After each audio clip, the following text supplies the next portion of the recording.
commencer cette vidéo, essaie de te souvenir de la dernière fois que tu as vu une théorie du complot passer sur le net. Peut-être qu'à l'époque, tu t'es dit « Et si c'était vrai ?» Ou alors, peut-être que tu t'es dit « Putain, c'est dingue, on a vraiment l'impression qu'ils nous cachent la vérité. » Et pendant juste un instant, eh bien, tu as ressenti un petit frisson, comme une sensation étrange. Cette vidéo d'aujourd'hui est là pour nous aider à comprendre pourquoi toutes ces théories du complot nous fascinent tant et pourquoi aussi on tombe facilement dedans. Et pour ceux qui sont convaincus qu'on nous cache des choses, eh bien, je vous invite à avoir beaucoup d'honnêteté intellectuelle pour ouvrir votre esprit et faire vous-même votre introspection sur vos croyances. Moi je dis, si la Terre est ronde, pourquoi on la voit toute plate, hein?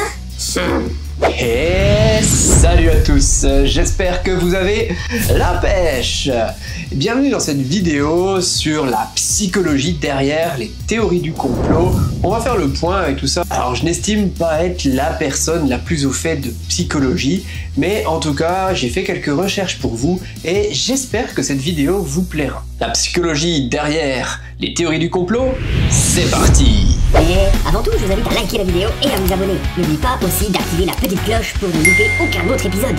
Déjà, une théorie du complot, finalement, c'est quoi? Eh bien, c'est l'explication d'un événement qui fait souvent intervenir une force secrète, bien souvent malveillante. Et dans notre monde, qui est devenu tout de même bien complexe, d'ailleurs, plus on en comprend l'existence, plus il se complexifie, il est aussi extrêmement anxiogène, eh bien les théories du complot finalement nous rassurent et nous confortent dans quelque chose que nous pouvons comprendre.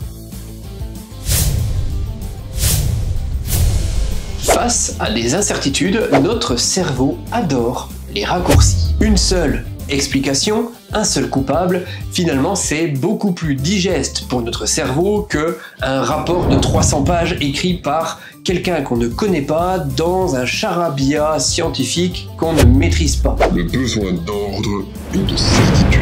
Il faut savoir que notre cerveau est une machine à trouver des motifs. Et en réalité, eh bien, il cherche des liens même là où il n'y en a pas. C'est un petit peu comme voir des visages dans les nuages. Sauf que là, eh bien, notre cerveau voit un complot derrière chaque vaccin. C'est ce qu'on appelle le biais de confirmation. On sélectionne inconsciemment les infos qui confirment ce qu'on pense déjà. Et hop, l'illusion de vérité se renforce. Moi, je savais que mon grippin m'espionnait. J'ai donc arrêté le pain grillé depuis. La force des émotions. Il faut savoir que les théories du complot jouent souvent avec nos émotions. La peur, la colère, l'injustice, tout y passe. Et en réalité, eh bien, on sait que plus tu es stressé, plus ces récits vont résonner avec tes angoisses. Elles créent un sentiment d'urgence et parfois même de mission. Toi, tu as compris. Toi, tu sais. Les autres sont aveugles. C'est flatteur, mais aussi terriblement dangereux. Identité et appartenance. Croire à une théorie du complot, c'est aussi appartenir à un groupe. Ce groupe, eh bien, il te valorise, il te dit que tu es réveillé alors que les autres dorment. Mais dans ces groupes, tout avis contraire est vu comme une attaque.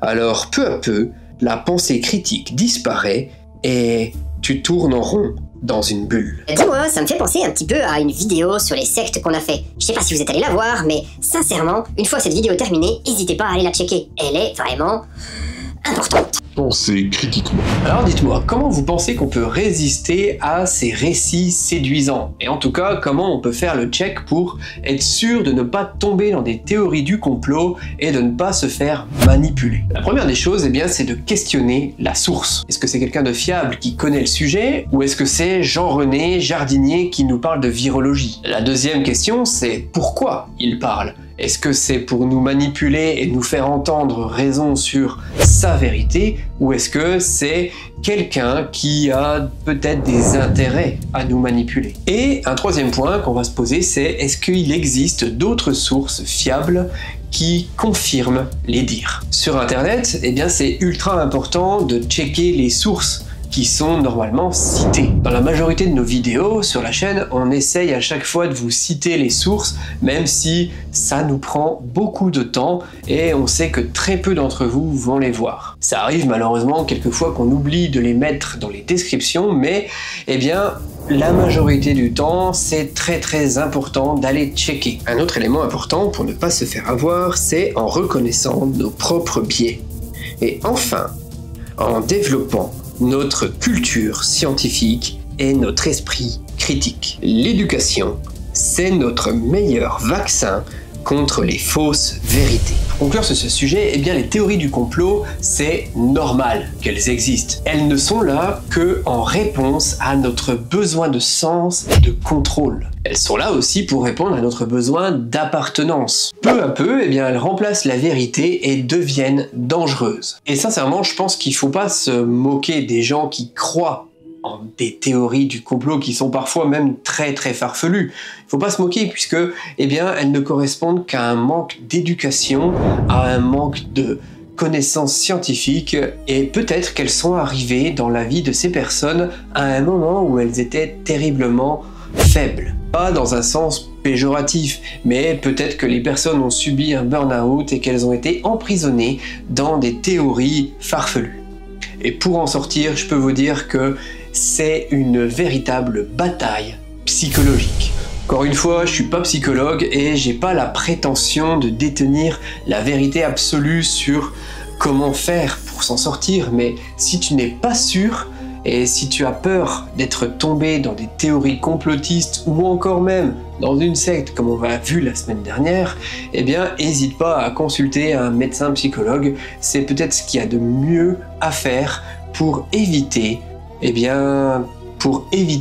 le manque de discernement. Bon, cette vidéo n'était pas très longue, mais j'espère qu'elle vous a plu et surtout j'espère qu'elle vous amènera à faire attention à ce que vous lisez et entendez sur internet. Pour ma part, je vous retrouve la semaine prochaine.